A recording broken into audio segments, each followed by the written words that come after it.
சேர்ந்து தேவாதி தேவன் என் சொந்தமானார் என்ன ஆனந்தமே.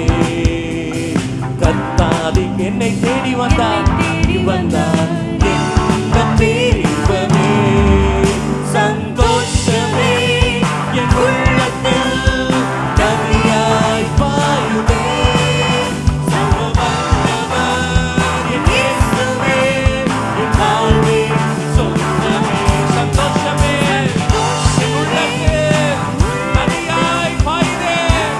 ஆமென். சர்வவல்லவர் எஸ் ஜீசஸ் என் வாழ்வின் சொந்தமே. ஆனந்த கீதம் என் நாவில் தந்தார் என் இயேசு நல்லவரே. ரட்சண்ய கீதம் என்னாலும் பாடி என் மீட்பரை போற்றுவேன். எல்லாரும் சேர்ந்து ஆனந்த கீதம் என் நாவில் தந்தார் என் இயேசு நல்லவரே.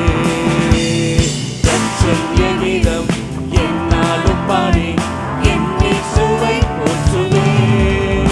சந்தோஷமே என் உள்ளத்தில் நதியாய் பாயுதே. என் இயேசுவே என் வாழ்வின் சொந்தமே. சந்தோஷமே என் உள்ளத்தில் நதியாய் பாயுதே. சர்வவல்லவர் இயேசுவே என் வாழ்வின் சொந்தமே. கட்டுகளை எல்லாம் உடைத்து விட்டாரே, களி கூர்ந்து பாடிடுவேன். கிருபைகள் தந்தார், வல்லமை தந்தார், என்னாலும் நன்றி சொல்வேன். கட்டுகளை எல்லாம் உடைத்து விட்டாரே, களி கூர்ந்து கிருபைகள் தந்தார், வல்லமை தந்தார், நன்றி சொல்வேன். சந்தோஷமே என் உள்ளத்தில் பாயுதே. சர்வவல்லவர் என் வாழ்வின் சொந்தமே. சந்தோஷமே என் உள்ளத்தில் நதியாய் பாயுதே. சர்வவல்லவர் என் வாழ்வின் சொந்தமே. வருகின்ற ஞாயிற்றுக்கிழமை ஆகஸ்ட் 30ஆம் தேதி மாலை 6:30 மணி அளவில் நமது ஒசன்னா டவர் திருச்சபையில் வைத்து இயேசு இன்றும் உயிரோடு இருக்கிறார் குடும்ப ஆசீர்வாத கூட்டம் நடைபெற உள்ளது. இதில் சிறப்பு செய்தியாளர் நமது போதகர் ஓ டேனியல் ஆஸ்வான் அவர்கள் உங்களுக்காக விடுதலையின் நற்செய்தியை அளித்து சிறப்பு பிரார்த்தனை ஏறெடுப்பார்கள். உங்கள் யாவரையும் அன்புடன் அழைக்கின்றோம். ஒசன்னா டவர் யூடியூப் சேனலில் நேரடியாக ஒளிபரப்பப்படும். கர்த்தர் தாமே உங்களை ஆசீர்வதிப்பாராக. ஆமென். ஆண்டவரும் இரட்சகருமாகிய இயேசுவின் நாமத்தினாலே இந்த நிகழ்ச்சியை பார்த்து கொண்டிருக்கிற உங்கள் அனைவரையும் வாழ்த்தி வரவேற்கிறேன். கர்த்தர் தாமே உங்களை ஆசீர்வதிப்பாராக. ஒரு நாளில் எரேமியாவை ஒரு இடத்துக்கு போக சொன்னார். இந்த மண் பாத்திரம்லாம் செய்கிறாங்க பாருங்க, குயவன்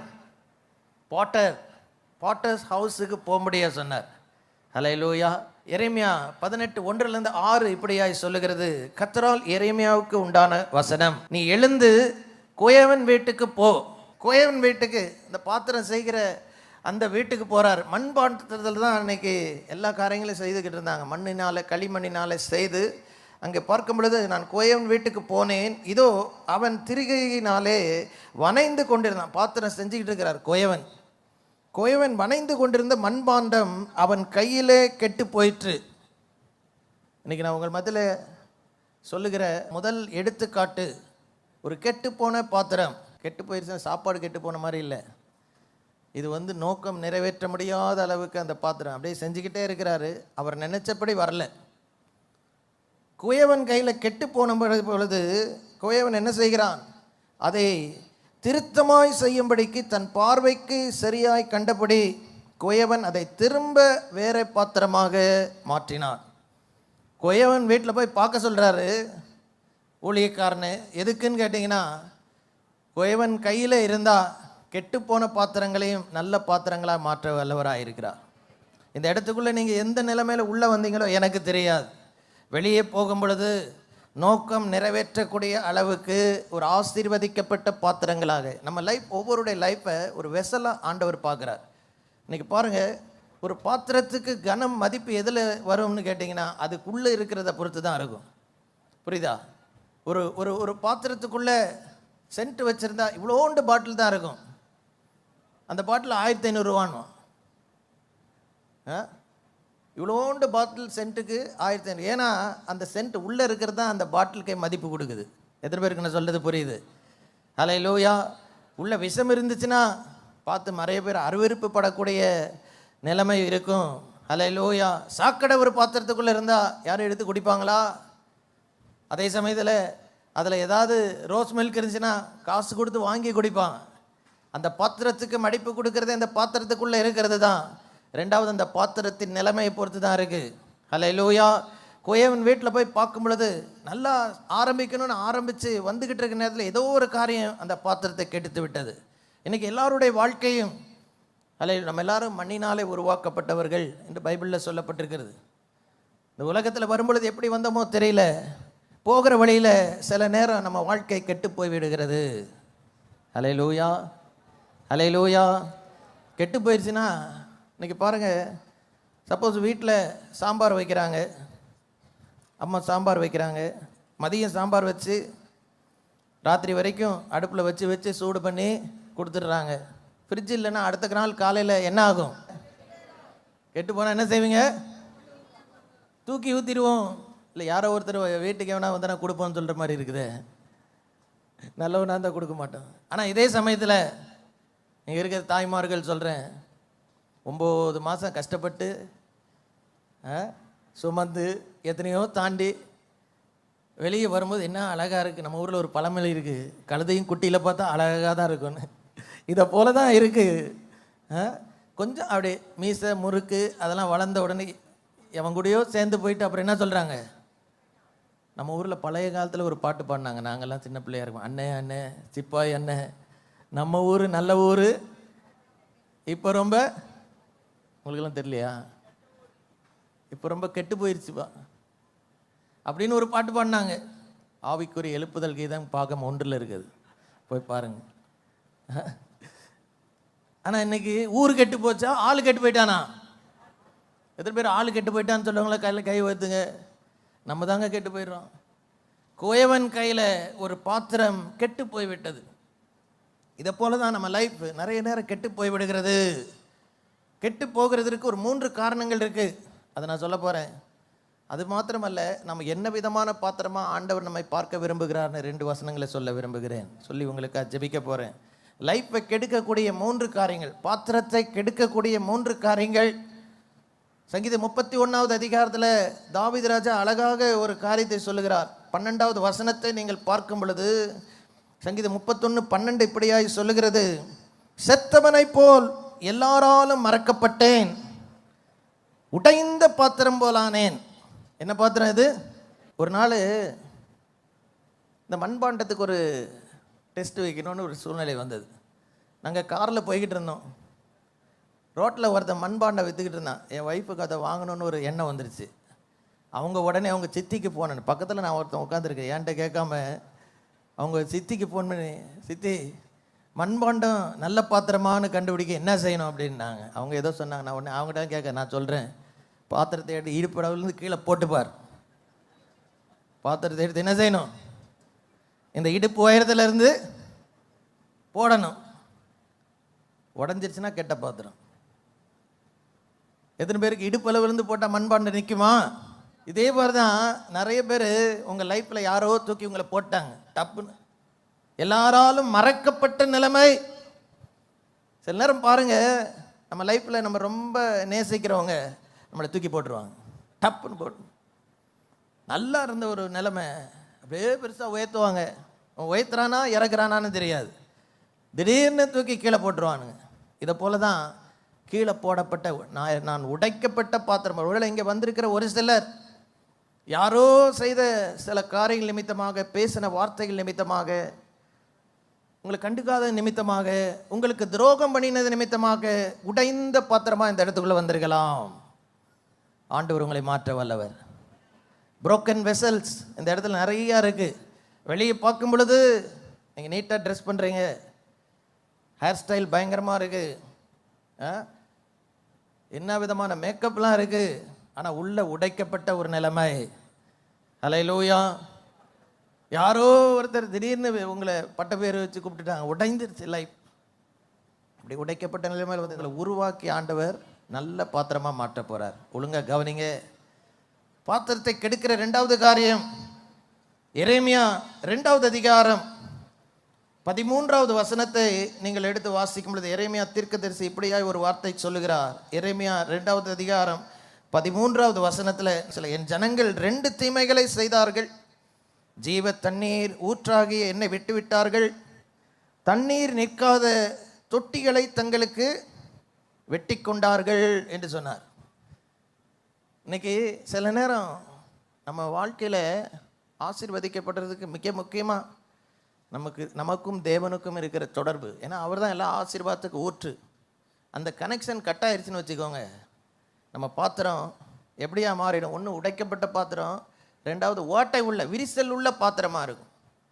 சிலருடைய வாழ்க்கையில் எவ்வளவோ உள்ள வருது, எவ்வளவோ பணம் வருது, எவ்வளவோ தருணங்கள் வருது. நிறைய பேருக்கு நல்ல நல்ல இடத்துல கொண்டு போய் உங்களை உட்கார வைக்கிறாங்க பெற்றோர். நல்ல காலேஜில் போய் உட்கார வச்சுருப்பாங்க, உங்களால் இருக்க முடியல. முந்தி ஒரு ஸ்கூலில் கொண்டு போய் அட்மிட் பண்ணாங்க, நிற்க முடியல. லைஃப்பு ஒரு இடத்துல நிலைவரமாக இல்லை. இந்த பாத்திரத்துக்கு பேர் ஓட்டை உள்ள பாத்திரம். இது இன்னைக்கோட நிற்காது.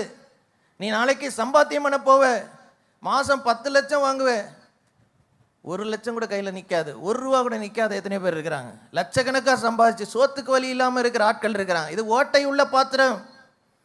நிறைய பேருடைய லைஃப்பு ஒரு ஓட்டை இருக்கிற பாத்திரமா இருக்கு. ஓட்டை அடைக்கப்படாமல் எவ்வளோதான் தண்ணி நிரப்பினாலும் கொஞ்ச நேரத்தில் என்ன ஆகிடும்? நிறைய ஆசீர்வாதம் உள்ள வருது, நிறைய தருணங்கள் வாழ்க்கையில் வருது, ஆனால் ஒன்றுமே நிற்க மாட்டேங்க. ஒருவேளை உங்கள் லைஃப் எப்படி இருக்குதோ? ஹல்லேலூயா. என் லைஃப் ஒரு நாள் இப்படி தாங்க இருந்தது. நல்ல ஒரு பாஸ்டர் குடும்பத்தில் இருந்தேன். 10 வயசில் இருக்கும் பொழுது நான் கூட கேட்கல. திடீர்னு எங்கள் அப்பா ஒருத்தர் கூப்பிட்டாரு, என் பையனுக்கு கிட்டார் கற்றுக் கொடுங்க. நான் அதுக்கு முன்னால் நிறைய மியூசிக் டீம் இப்படிலாம் வாசிக்கிறாங்க பாருங்கள், ஆன்னு போய் முன்னால் நின்று பார்ப்பேன் இவனுக்கு வாசிக்கிறத. ஒரு ரொம்ப ஆசையாக இருக்கும். ஆனால் அப்பாட்ட போய் கேட்கல, எனக்கு கற்றுக் கொடுங்க அப்படிலாம். திடீர்னு ஒரு நாள் எங்கள் சர்ச்சில் மியூசிக் வாசிக்கிற ஒரு அண்ணனை கூப்பிட்டு கிட்டார் கற்றுக் கொடுங்கன்னாரு. அன்னைக்கு ஆரம்பித்த ஜேர்னி. நல்லா மியூசிக் வாசிக்க கற்றுக்கிட்டேன். அப்புறம் பியானோ கிளாஸ் போனேன். இதெல்லாம் நல்லா இருந்தது. இந்த தாளந்தை தூக்கி கொண்டு சர்ச்சில் மாத்திரம் வாசிச்சிருந்தா நல்லாயிருக்கும். இருக்குமா இருக்காதா? கொஞ்சம் ஆண்டவருக்கு பிரியமில்லாத இசையும் கொஞ்சம் வாசிக்க ஆரம்பிச்சேன். ஹல்லேலூயா. தேவனுக்கு பிரியமில்லாத rock music, secular rock music, இதில் கொஞ்சம் இறங்கி விட்டேன். லைஃப்பில் எல்லாமே வேஸ்ட்டாக, இப்போ நான் சொன்னது போல் ஓட்ட பாத்திரம் மாதிரி ஆயிடுச்சு. நிரம்பி வழியணும்னு நினச்சேன், ஆண்டவரை விட்டுட்டு இதில் போயிட்டேங்க. ஆனால் எங்கே நான் புகழை தேடி போனேன், அந்த இடத்துல என்னை வெறுத்து தள்ளி விட்டார்கள். உண்மையாக சொல்ல போனால் நான் புகழ்ச்சிக்குன்னு தேடி போனேன் பாருங்க, யார்கிட்ட எதிர்பார்த்து போனனோ கடைசியில் அவனே தள்ளி விட்டுட்டான், நீ வேண்டான்ட்டான். உண்மையாக எனக்கு ஆண்டவர் மேலே சாட்சி. அந்த நேரத்தில் தான் உணர்வடைந்த, ஆண்டவரே இந்த கைகள் இனிமேல் உமக்கு தான் வாசிக்கும், இந்த வாய் உமது பாட்டை தான் பாடும், வேற எதுவுமே போட மாட்டேன் நான். அன்னைக்கு தீர்மானம் பண்ணுங்க. ஓட்டை அடைந்தது. ஆண்டவர் எதிர்பாராத வாசல்களை திறந்து இந்த கம்ப்யூட்டருக்கு, இந்த கீபோர்டை விட்டுட்டு கம்ப்யூட்டர் கீபோர்டு கூப்பிட்டு போனார் ஆண்டவர். ஒரு ஐடி கம்பெனியில் வேலை கொடுத்தாரு. 13 ஆண்டுகள் அங்கே வேலை செய்து நல்ல உயர்ந்த நிலைமைக்கு வந்து, அதே சமயத்தில் கர்த்தருடைய ஊழியத்திலையும் உதவி செய்து, ஒரு நாள் வரும் பொழுது கர்த்தருடைய பணிக்கு என்று முழு நேரமாக வந்து இன்றைக்கி கர்த்தருடைய ஊழியத்தை செஞ்சுக்கிட்டு இருக்கிறேன். ஓட்ட பாத்திரங்களை நிரப்புகிற ஒரு ஆண்டவர் இருக்கிறார். பைபிளில் ஆண்டவர் இயேசு இன்னொரு கூட்ட ஜனங்களை குறித்து பேசுகிறார். அன்னைக்கு வாழ்ந்த மத தலைவர்கள், பரிசேயர், சதுசேயர், வேத பாரகர்கள், நியாய சாஸ்திரிகள், அவங்களெல்லாம் பார்த்துட்டு மத்தேயு 23:25 மேத்யூ 23:25 எழுதி கொள்ளுங்க. பாத்திரத்தை கெடுக்கக்கூடிய 3 காரியங்களை இன்னைக்கு பேசிக்கிடுங்க. லைஃப்பை கெடுக்கக்கூடிய 3 காரியங்கள். 3வது காரியம், அந்த அன்னைக்கு வாழ்ந்த மத தலைவர்களை பார்த்து ஆண்டவர் சொல்றாரு, மாயக்காரராகி வேதபாரகரே, பரிசேயரே, உங்களுக்கு ஐயோ, போஜன பாத்திரங்களின் வெளிப்புறத்தை சுத்தமாக்குகிறீர்கள், உட்புறத்திலோ அவைகள் கொள்ளையினாலும் அநீதியினாலும் நிறைந்திருக்கிறது. பாத்திரத்தை கெடுக்கிற 3வது மிக முக்கியமான காரியம், இது வரைக்கும் உடைஞ்சது ஓட்டை உள்ளதுன்னு பார்த்தோம். இது மாத்திரம் பாத்திரத்தை கெடுக்காது. ஒரு பாத்திரத்தின் விலை மதிப்பை குறைக்கக்கூடிய காரியம் அதுக்குள்ளே இருக்கிற அழுக்கு.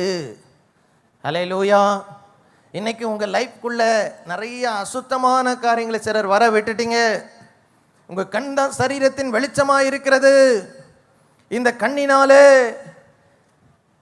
மனசை கெடுக்கக்கூடிய ஆபாசமான காரியங்கள், இச்சையான காரியங்கள், அநேக நேரம் இந்த கண்ணை கெடுக்கக்கூடிய இந்த லைஃப் மனசை கெடுக்கக்கூடிய தேவனுக்கு பிரியமில்லாத காரியங்களை பார்த்து பார்த்து பார்த்து நேரத்தை வீணாக்கி, ஹல்லேலூயா, அவங்க லைஃப் கெட்டு போகிறதுக்கே முக்கியமான காரியம் இது. இதை எப்படி யூஸ் பண்ணுறீங்களோ அதை பொறுத்து இருக்கு. ஹல்லேலூயா. ஒரு நாள் மெட்ரோ ரயிலில், சென்னையில் மெட்ரோ ரயிலில் போன பொழுது அப்போ தான் ஏர்போர்ட்லேருந்து இறங்கி வீட்டுக்கு போயிட்டுருக்கிறேன். ஃபோன் எடுத்து இப்படி பார்த்தேன். இப்படி பார்த்துட்டு இப்படி திரும்பி பார்த்தா இங்கேருந்து கண் தெரியிற வரைக்கும் எல்லார் கையிலும் இப்படி தான் இருக்குது. எல்லாம் அப்படியே பார்த்துட்டு இருக்கான். சில பார்த்துட்டு ஈன்னு சிரிக்கிறான். முந்தைய நாட்களில் காதில் ஏதாவது மாட்டியிருந்தானா அவனுக்கு காது கேளாதவன் நினைப்போம். இன்றைக்கி எவனை பார்த்தாலும். ஆனால் இன்றைக்கி பாருங்கள், மனசு அசுத்தத்தினால் நிறைந்திருக்கிறது. ஹல்லேலூயா. உள்ளத்திலிருந்து கொலைப்பாதகங்கள், இச்சைகள், ஹல்லேலூயா, வெறித்தனங்கள். பைபிளில் ஆண்டவர் சொல்றார் மத்தேயு 15, இவைகளெல்லாம் ஒரு மனுஷனை அசுத்தப்படுத்தும். இன்னைக்கு நிறைய பாத்திரம் அசுத்தமான நிலைமையில் இருக்கிற பாத்திரங்களாக இருக்கிறது. இதனால தான் லைஃப் கெட்டு போதுங்க. எதெல்லாம் ஆரம்பிக்கிறீங்க, முடிக்க முடியல. அநேக நேரம் நல்லா இருக்கணும்னு நினைக்கிறீங்க, உள்ள அசுத்தம் இருக்கிறது, அதுதான் வெளிப்படுது. தாவீது ராஜாவுக்கு ஒரு எண்ணம் வந்துருச்சு. செய்த தப்பிதம், பயங்கரமான பாவம் செஞ்சுட்டு ஆண்டவர்கிட்ட கேட்குறாரு, ஆண்டவரே சுத்த இருதயத்தை என்னில் சிருஷ்டித்தரலும். ஹல்லேலூயா. சங்கீதம் 51:10 நிலைவரமான ஆவியை என்னில் புதுப்பியும் சொல்லார். இன்னைக்கு உள்ள மனசு தான் சுத்தமாகணும்னு விரும்பினார். ஈசோப்புனால கழுவுன்னு சொன்னார், என்னென்னமோ சொன்னார். இந்த பாத்திரத்தை கழுவக்கூடிய ஒரே ஒரு சோப்பு 2000 ஆண்டுகளுக்கு முன்பாக என் ஆண்டவர் இயேசு கிறிஸ்து இந்த உலகத்தில் வந்து நமக்கு உள்ள ஒரு சுத்திகரிப்பை உண்டாக்கும்படியாக சிலுவையில் அறையப்பட்டார். இயேசு சிலுவையில் ரத்தம் சிந்தினார். எத்தனையோ பேருக்கு அற்புதம் செய்த. ஒரு வார்த்தை சொன்ன உடனே குருடன் பார்வை அடைந்தான், செவிடர் கேட்டான், குஷ்டரோகி சுஸ்தமானான், 4 நாள் மரித்து போன ஒரு வார்த்தை சொன்னதும் எழும்பிட்டான். எனக்கு ஒரே கேள்வி, இப்படியே ஒரு வார்த்தை சொன்னா ஏன் மனசை சுத்திகரிக்க முடியல அவரால்? அதுக்கு ஏன்னு கேட்டிங்கன்னா, பைபிளில் தெளிவாக ஆண்டவர் எழுதி, பாவத்தின் சம்பளம் மரணம். இன்னைக்கு பாவம் நமக்குள்ளே இருக்கிற அநியாயத்துக்கும் அக்கிரமத்துக்கும் ஒரு தண்டனை இருக்குங்க. இதை யாராலையும் கட்டாமல் வெளியே வர முடியாது. நம்ம செய்கிற ஒவ்வொரு காரியத்துக்கும் ஒரு விளைவு இருக்கு. ஆனால் நல்ல செய்தி என்ன, உங்கள் பாத்திரத்தின் உட்புறத்தை சுத்திகரிக்க 2000 ஆண்டுகளுக்கு முன்பாக அன்னைக்கு இயேசு இத்தனை அற்புதம் செய்த பொழுது அவர் மேலே பொறாமை எரிச்சல் கொண்டு அவரை சிலுவையில் ஆணியிடித்து கொலை செய்தார்கள். ரத்தம் வடிய வடிய தொங்கினார். சிலுவை மரணம் ஒரு கொடூரமான மரணம். இன்னைக்கு உலகத்தில் மரண தண்டனை கொடுக்கும் பொழுது அரசாங்கங்கள் யாருக்கு மரண தண்டனை கொடுக்குறாங்களோ அவங்க அதிக வேதனைப்படாதபடி ஒரு சில வினாடியில் உயிர் போகிற மாதிரி ஏற்படுத்தி வச்சுருக்காங்க. நம்ம ஊரில் இருக்கிற மரண தண்டனை அதை பற்றி நான் பேச விரும்பலை. ஒரு சில செகண்ட்ஸில் டப்புன்னு உயிர் போயிடும். ஆனால் சிலுவை மரணம் அப்படி இல்லைங்க. 6 மணி நேரம் இயேசு சிலுவையில் தொங்கினார். ரத்தம் கொஞ்சம் கொஞ்சமாக வடிஞ்சது. சிலுவை காட்சியை நீங்கள் பார்த்துருக்கிறீங்க. ஒரு நாள் ஜெபிக்கும் பொழுது ஆண்டவர் சிலுவை சுற்றி இருக்கிற அந்த தரையை பாரு அப்படின்னாரு. ஒரு மனுஷன் ரத்த வெள்ளத்தில் கடந்தானா கொலையுண்ட இடம் எப்படி இருக்கும் யோசிச்சு பாருங்க. பூமி ரத்தத்தினால் நினைந்தது. இன்னைக்கு நம்முடைய பாவம் அவ்வளவு மோசமாக இருக்கு. நமக்குள்ள இருக்கிற அநியாயம் அவ்வளோ மோசமாக இருக்கு. இந்த பாவத்தை போக்க சோப்பு ஒரே சோப்பு தான், சிலுவையில் இயேசு சிந்தின ரத்தம். ஹல்லேலூயா. 1 யோவான் 1:7 ஆண்டவர் சொல்றாரு, இயேசு கிறிஸ்துவின் ரத்தம் சகல பாவங்களை நீக்கி நம்ம என்ன செய்து உங்க பாத்திரத்தை கழுவி சுத்திகரித்து மறுபடியும் ஒரு புதிய பாத்திரமாய் மாற்றுவதற்கு ஆண்டவர் இயேசு தன் ஜீவனை கொடுத்தார். தன் சரீரத்தை பிற்கப்படும்படியாக ஒப்பு கொடுத்தார். அன்பான மகனே, உனக்காக ஒருத்தர் மரித்தவர் இன்னைக்கு உயிரோடு இருக்கிறார். அந்த இயேசு 3ஆம் நாளில் உயிரோடு எழுந்தார். சிலுவையில் மரித்த இயேசு இன்றைக்கு உயிரோடு இருக்கிறார். ஏன்னா 3ஆம் நாளில் உயிரோடு எழுந்து இன்னைக்கு பரலோகத்தில் தகப்பனாகிய தேவனுடைய வலது பார்சத்தில் அமர்ந்திருக்கிறார். தமது மூலமாய் தேவனிடத்தில் வருகிற எல்லாரையும் அவர் காப்பாற்றும்படி இன்னைக்கு வல்லவராக இருக்கிறார். உங்கள் பாத்திரம் ஒருவேளை கெட்டு போன பாத்திரத்தை போல இருக்குதா? இந்த இடத்துக்குள்ளே ஒரு சிலரை கட்டாயப்படுத்தி கொண்டு வந்திருக்கிறாங்க. உங்களுக்கு இங்கே வரணுன்னே விருப்பம் இல்லை, ஆனால் யாரோ ஒருத்தர் உங்களை சொன்னதுனால வற்புறுத்தி இந்த இடத்துல வந்து உட்காந்துருக்கிறீங்க. இன்னும் ஒரு சிலர் சரிதான் போய் பார்ப்போம் ஏதாவது நடக்குதான்னு, இவ்வளோ போயிட்டேன் என் லைஃப்பில் ஏதாவது கிடைக்குமான்னு ஒரு ஆவலோடு வந்திருக்கிறீங்க. உள்ளத்தின் அங்கலாய்ப்பை யார்கிட்ட சொல்லன்னு தெரியாமல் அமர்ந்திருக்கிற மகனே மகளே, உனக்காக உன் லைஃப்பை புதுப்பிக்கும்படியா இயேசுவின் ரத்தம் அன்னைக்கு சிந்தப்பட்டது. அந்த ரத்தம் இன்னைக்கு உன்னை கழுவி சுத்திகரித்து புதிதாக மாற்றும். ஹல்லேலூயா, ஹல்லேலூயா. ஆனால் நீங்கள் இப்போ ஆண்டவர்கிட்ட லைஃப்பை ஒப்பு கொடுக்கணும். இந்த பாத்திரத்துக்குள்ளே ஒன்று சொன்னேன் பார்த்தீங்களா, அதுக்குள்ளே என்ன இருக்கோ அதை பொறுத்து தான் அதோடைய விலைன்னு. இந்த பாத்திரத்தை ஆண்டவர், ஹல்லேலூயா, சங்கீதம் 23:5 தாவீது ராஜா அழகாக சொல்கிறாரு, என் சத்துருக்களுக்கு முன்பாக எனக்கு ஒரு பந்தி ஆயத்தப்படுத்தி என் தலையை எண்ணெயினால் அபிஷேகம் பண்ணுகிறேன். என் பாத்திரம் நன்மையினால் நிரம்பி வழிகிற ஒரு பாத்திரமாக ஆண்டவர் மாற்ற விரும்புகிறார். ஆண்டவர் உங்களுக்காக ஏற்படுத்தின பந்தி இது. அந்த பந்தி சாப்பிட்டுட்டு போயிடுவோம். இந்த பந்தியில் சாப்பிடுறது வாழ்நாள் முழுக்க உங்களுக்கு பிரயோஜனமாக இருக்கும். இங்கே போடுற சாப்பாடை ஒழுங்காக வாங்கி சாப்பிடுங்க. அதனால் உங்கள் லைஃப் எந்த நிலைமையில் இருந்தாலும் கோயவன் கையில் இருந்த அந்த பாத்திரத்தை போல கர்த்தர் மறுபடியும் அழகாக வணைந்து நீங்கள் வெளியே போகும் பொழுது பாத்திரம் நிரம்பி வழிகிற நிலைமையில் வெளியே கொண்டு போக விரும்புகிறார். ஹல்லேலூயா. சங்கீதம் 81:10 இப்படியாய் சொல்லுகிறது, வாயை விரிவாய் தர நான் அதை நிரப்புவேன் என்று சொல்லுகிறார். சங்கீதம் 45:1 இப்படியாய் சொல்லப்பட்டிருக்கிறது, என் இருதயம் நல் விசேஷங்களினால் பொங்கி வழிகிறது. அசுத்தங்களினால், அநியாயங்களால், கசப்பு. ஒரு சிலருடைய இருதயத்தில் தப்பு இல்லை, ஆனால் யாரையோ பற்றி ஒரு கசப்பு நிறைந்திருக்குது. ஒரு கசப்பின் வேர் உள்ள இருக்கு. இதுதான் உங்கள் லைஃப்பை கெடுத்து கொண்டிருக்கு. யாரை பார்த்தாலும் சந்தேகத்தோடு பார்த்து கொண்டிருக்கிறாய். இவன் எனக்கு கெடுத்துருவானோ, பின்னால் குத்திடுவானோ, இது நிமித்தமாக யாரோடனால பழக முடியல. சிலருக்கு பாருங்க, நீங்கள் போன சர்ச்சில், இதுதாங்க ரொம்ப மோசமான காரியம். நீங்கள் போன சர்ச்சில் நல்ல நிலைமையில போனீங்க, யாரோ ஒருத்தர் 2 பேர் உங்களை புண்படுத்ததுனால ஆண்டவருக்கு உங்களுக்கு இருந்த தொடர்பு போயிடுச்சு. மனுஷனை பார்க்காத, ஆண்டவர் இயேசு என்னிடத்துல வருகிற ஒருவனையும் புறம்பை தள்ளுவதில்லைன்னு சொன்னார். இந்த பாத்திரத்தை ஒரு நன்மையினால நிரப்ப விரும்புகிறார். முதல்ல நம்ம ஆண்டவர்கிட்ட ஒப்பு கொடுத்த அசுத்தங்கள்லாம் வெளியே போகணும். ஹல்லேலூயா.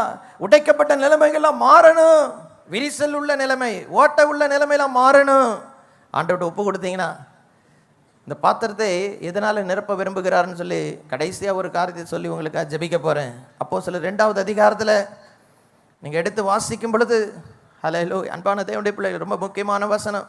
அப்போஸ்தலர் 2வது அதிகாரம் 1 முதல் 4 வசனத்தில் ஒரு கூட்ட ஜனங்கள், ஆண்டவர் இயேசுவின் சீசர்கள், பெந்தைகோஸ்தே என்னும் நாள் வந்த பொழுது, ஹல்லேலூயா, அவர்கள் எல்லாரும் ஒருமனப்பட்டு ஓரிடத்துல வந்திருக்கும் பொழுது, அப்பொழுது பலத்த காற்றடிக்கிற முழக்கம் போன்ற ஒரு வானத்திலிருந்து சடுதியாய் ஒரு முழக்கம் உண்டாகி அவர்கள் உட்கார்ந்த இடம் முழுவதும் நிரப்பிட்டு, அது மாத்திரமல்ல, அக்கினிமயமான நாவுகள் போல பிரிந்திருக்கும் நாவுகள் அவர்களுக்கு காணப்பட்டு அவர்கள் ஒவ்வொரு மேலும் வந்து அமர்ந்தது. இன்னைக்கு பாருங்க, இங்க வந்திருக்கிற எல்லாரும் ஒட்டிக்க ஆண்டவர் நிரப்புன்னு மாத்திரம் இல்ல, தனித்தனியாக நிரப்புகிற தேவன். நன்மையினால நிரப்புகிறவர், நற்காரியங்களினால் நிரப்புகிறவர், மிக முக்கியமாக பரிசுத்த ஆவியின் அக்கினியினாலே நிரப்புகிறவர். Every vessel has to be filled with fire. இன்னைக்கு பாருங்க, இந்த பாத்திரம் ஆண்டவருடைய விருப்பம். உங்க பாத்திரத்தில் அக்கினியை போட விரும்புகிறார். ஒரு கிடியோன் ஒரு பாத்திரத்தை வைத்திருந்தார். அவரும் 300 பேரும் உள்ள ஒரு அக்கினியை போட்டு, கர்த்தரின் பட்டயம் கிடியோனின் பட்டயம் என்று கத்தி பாத்திரத்தை போட்டு உடைச்சாங்க. அந்த அக்கினியை பார்த்து எல்லாம் ஓடினார்கள். எனக்கு எதிரிகளை மேற்கொள்ளுகிற அக்கினியினால் நிறைந்த பாத்திரங்களாக கர்த்தர் உங்களை மாற்ற விரும்புகிறார். வாழ்க்கைக்குள்ள இங்க இருதயத்துக்குள்ள கர்த்தருடைய அபிஷேக அக்கினியினால் நிரப்பப்பட்ட பாத்திரங்களாக நீங்க போகணும்னு தான் ஆண்டோட விருப்பம். உடைக்கப்பட்ட பாத்திரம், ஓட்ட பாத்திரம், அசுத்தமான பாத்திரம்லாம் சீர்படுத்தப்பட்டு அக்கினியினால் நிரம்பின பாத்திரங்களாக இந்த இடத்தை விட்டு வெளியே போகணும். எத்தனை பேர் விரும்புறீங்க? கொஞ்சம் நன்றி செலுத்துக்கிறோம். இந்த வேளையில கர்த்தர் உங்களோடு பேசியிருந்தா, ஒருவேளை உங்கள் லைஃப் நான் சொன்னது போல சில காரியங்கள் நிமித்தமாக கெட்டு போயிருந்திருக்கலாம். ஒரு சிலருடைய லைஃப் உடைக்கப்பட்ட நிலைமையில் இருக்கிறது. ஒரு சிலருடைய லைஃப்பில் ஆண்டவர் கொடுக்க வேண்டிய இடத்தை கொடுக்காம நான் வேறு காரியங்களாம் விட்டுட்டேன் பாஸ்டர். இதனால் எந்த ஆசீர்வாதம், ஒரு ஸ்கூலில் நிற்க முடியல, ஒரு வேலையில் சிலர் பார்த்தீங்க கொண்டு போய் நல்ல வேலையில் உட்கார் 10 நாளில் ஒன்றும் இல்லாமல் ஓடியாந்துடும். வந்தப்பறம் தான் ஏன் வந்தோன்னு தெரியாமல் யோசிச்சு, இப்படி அநேக ஆசீர்வாதங்கள் உள்ளே வந்தால் நிற்க மாட்டேங்க. ஒரு சிலர் ஊழியத்தில் கூட நிற்க முடியல உங்களால். ஆனால் ஆண்டவர் இன்னைக்கு பேசிக்கிட்டு அந்த ஓட்டை அடைக்கப்படணும். ஒரு சிலருடைய வாழ்க்கையில் வெளியே தெரியாத பாவங்கள் உள்ள மாட்டிக்கிட்டு இருக்கு. இன்னைக்கு தன் பாவங்களை மறைக்கிறவன் வாழ்வடைய மாட்டான். அவைகளை அறிக்கை செய்து விட்டு விடுகிறவனும் இரக்கம் பெறுவான். இந்த பாத்திரத்தை ஆண்டவர் மேலே இருந்து பார்த்துக்கிட்டு இருக்கார். இப்படி ஒரு பாத்திரம் ஓடிக்கிட்டே இருந்து சவுல் என்கிற பேரில். ஆனால் ஆண்டவர் மேலே இருந்து பார்த்தார்.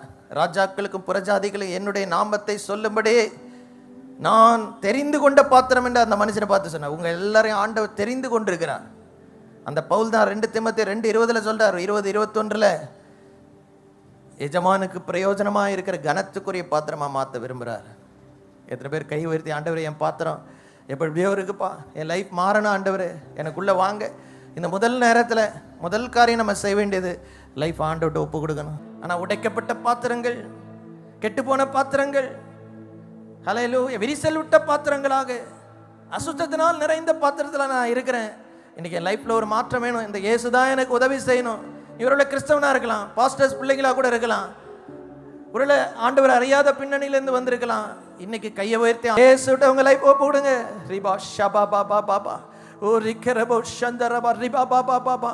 கர்த்தருடைய பிரசன்னத்தை நிரப்பி ஹல்லேலூயா இருக்கிற இந்த இடத்துல ஹல்லேலூயா கை உயர்த்திருக்கவங்க எல்லாரும் அந்த கை உயர்த்திக்கிட்டு நான் சொல்ற ஜெபத்தை என்னோட சொல்லுங்க. இயேசுவே உமக்கு நன்றி, என் பாத்திரத்தை இருக்கிற வண்ணமாகவே உங்க கையில கொடுக்கிறேன்பா, சரிப்படுத்துங்கப்பா.